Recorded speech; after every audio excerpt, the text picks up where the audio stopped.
জন্য চেষ্টা করেন সামনের থেকে। আপনি যদি এই অবস্থা মারা যান, কোরআন যদি সত্য হয়, আপনার নাজাত নাও হতে পারে। আমার থেকে একজন লোক জিজ্ঞেস করছে, বলছে আমি তো এখন 1 লক্ষ টাকা আমার মানুষের কাছ থেকে চাচ্ছি, কেউ দিচ্ছে না, কি করব? আমি বলছি আপনি কষ্ট করেন, দেখেন পান কিনা। আপনার নিকটতম আপনার এগেস্টে যারা আছে, যে নিয়ে আপনাকে মোহাব্বত করে, ওনার থেকে বলেন কর্জা হাসানা দেওয়ার জন্য। আপনি বলেন, যদি না দেয়, আপনি যদি কোনো জায়গায়, সমস্ত জায়গায় বন্ধ হয়ে গেছে, আল্লাহর কাছে চাইছেন, এরপরও নাই, আপনি বিকল্প অবস্থা হিসাবে আপনি নিতে পারেন। কিন্তু সরাসরি প্রত্যেকটি প্রতি মুহূর্তে প্রতিনিয়ত একেবারে আপনি সব সময় নেবেন, হামেশা নেবেন, এটা নয়। একজন মানুষের যান চলে যাচ্ছে, হসপিটালে যান বাঁচানো ফরজ, টাকা চাইছে কেউ দিচ্ছে না, আপনি তাহলে সুদের টাকা নিয়েও তার যান বাঁচাইতে পারবেন ওই মুহূর্তের জন্য।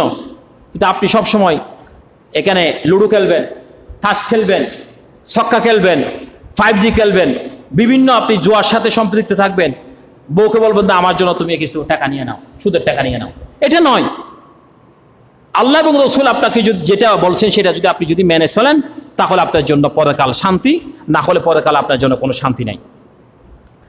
আল্লাহ সুবহানাহু ওয়া তাআলা অন্য একটি আয়াতের মধ্যে বলেন, ওয়ামা আতাইতুম মির রিবাল লিয়ারবুয়া ফি আমওয়ালিন নাস ফালা ইয়ারবু ইনদাল্লাহি ওয়ামা آتيتم من زكاة تريدون وجه الله فأولئك هم المضعفون।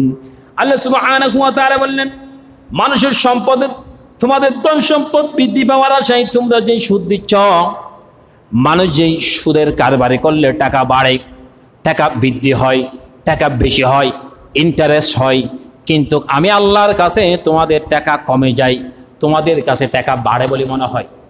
আল্লাহ বললেন, সুদ দিলে টাকা বাড়ে না, দুনিয়ার মধ্যে বাড়ে, পরকালে তোমার আমল কমে।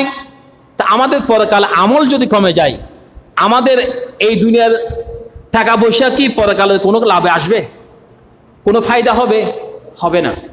পরকালে যদি আমার সুদের কারণে আমল নষ্ট হয়ে যায়, এইরকম আমল আমরা চাই না।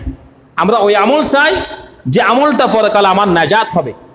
আমার কবরের চতুর্পাশে যখন ফেরেশতা আসবে, তখন চতুর্পাশে, এক পাশে কোরআন, এক পাশে আমার জন্য আমল নামা, আরেক পাশে কোরআন, আরেক পাশে অন্য কিছু, আরেক পাশে আরেক কিছু, এরকম চতুর্পাশে আমার খবর খেয়ে পাহারা দিবে, এরকম আমল আমরা চাই। আমাদের আমল যদি নষ্ট হয়ে যায়, তাহলে আমরা কিছু পাবো না।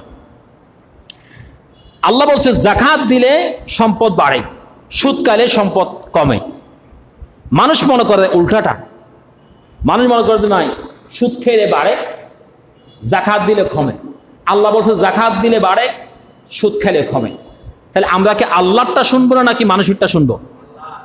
বুদ্ধিজীবী মানুষেরা চিন্তা করে যে না, তা আমরা তো বুদ্ধিজীবী, যত জীবী আছে সমস্ত জীবীর থেকে খারাপ জীবী হচ্ছে বুদ্ধিজীবী। এই সমাজের মধ্যে যত খারাপ কিছু দিয়েছেন বুদ্ধিজীবীরা দিয়েছেন, তাদের বুদ্ধিগুলি খেয়ে আমাদের সমাজের মধ্যে দিয়ে আজকে সমাজকে তছনছ করে ফেলছে। সমাজের মানুষ আজকে কবিরা গুনার সাথে সম্পৃক্ত।